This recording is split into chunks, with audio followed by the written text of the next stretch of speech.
ბედნიერი მოთამაშე და ბედნიერი ნარკომანი არ არსებობს. ყველა არის გაუბედურებული და მე ხარ როგორც ხდელს მინახია რა დღეში ვარდებიან. მათი ფსიქიკა, მათი შინაგანი სამყარო, მათი ჯანმრთელობა, არ ვიცი რა, ეს არის კოშმარი. ეს სამყარო ისედაც არ არის 64, მაგრამ კიდე დამატებით კოშმარი. ყველამ როცა დაიწყო, ან მოთამაშეები, ხო, ყველა მიცის, კაცო, ოჯახებია განადგურებული საერთოდ.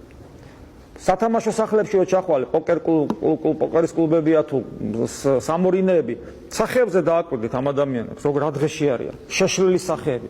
ყველა არის მოგებული ფინანსური თვალსაზრისით, მხოლოდ მე პატრონია.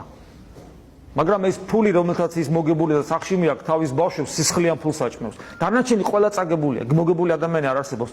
ხო იციან, მაინც იწყებენ ამას. მე კითხვა მიჩნდება, რატო აკეთებს ადამიანი იმას, რომ თავის რეალიზებას, თავის თავისუფლებას და თავის ყველაფერს ესეთი სისულელით უკეთებს, ცდილობს რეალიზდეს.